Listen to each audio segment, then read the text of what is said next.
మనము మన పనులు మనం చేసుకునేటటువంటి పరిస్థితుల్లో ఉంటే మనకు కూడా మన కుటుంబ సభ్యుల దగ్గర గౌరవం అనేది ఉంటుంది, లేకపోతే మనం అసహించబడతాం. కాబట్టి దయచేసి అందరూ కూడా మీకు తోచినటువంటి, మీకు యోగా వస్తే యోగా, లేకంటే ఏదో ఒక ఎక్సర్సైజులు, లేదంటే అట్లీస్ట్ వాకింగ్, దానికి ఎవరైనా పోవచ్చు అన్నమాట.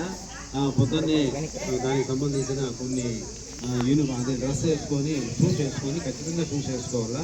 వాకింగ్ పోయినా కూడా చాలు. కొత్తగా పోయేవాళ్ళు అప్ అండ్ డౌన్ 2 కిలోమీటర్లు, మామూలుగా ముందు నుంచి పోయేవాళ్ళు అయితే కనీసం అంటే అప్ అండ్ డౌన్ 4 కిలోమీటర్లు అయినా వాకింగ్ చేసుకోవడం అంటే అది చాలా ఈజీగా ఉంటుంది. కాబట్టి అదన్నా చేసుకొని మీ ఆరోగ్యాన్ని కాపాడుకోండి.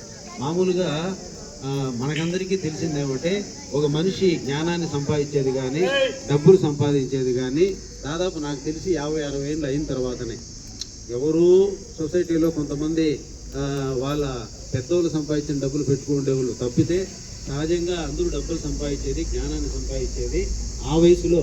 సో ఆ వయసులో జ్ఞానం వచ్చి డబ్బులు వచ్చిన తర్వాత నువ్వు దాన్ని తినగలిగి, లేకుండా ఉంటే అనుభవించగలిగేటటువంటి పరిస్థితుల్లోకి వెళ్ళిపోతారు చాలామంది. కాబట్టి ఇదొకటి నేను చెప్పదలుచుకున్నాను. కాబట్టి మన ఆరోగ్యానికంటే మించినటువంటి ఆస్తి అంతస్తు ఇంకోటి లేదు. అందరూ ఇప్పుడు ఉండే పిల్లోళ్ళు కానీ ఇక్కడ ఉన్నటువంటి అందరూ కూడా వాళ్ళ వయసుకు తగినట్లు వాళ్ళు ఖచ్చితంగా ఏదో ఒక రకమైనటువంటి, ఎందుకంటే శరీరానికి ఒక శ్రమ అనే దాన్ని పెట్టాలి. ఆ శ్రమ పెట్టి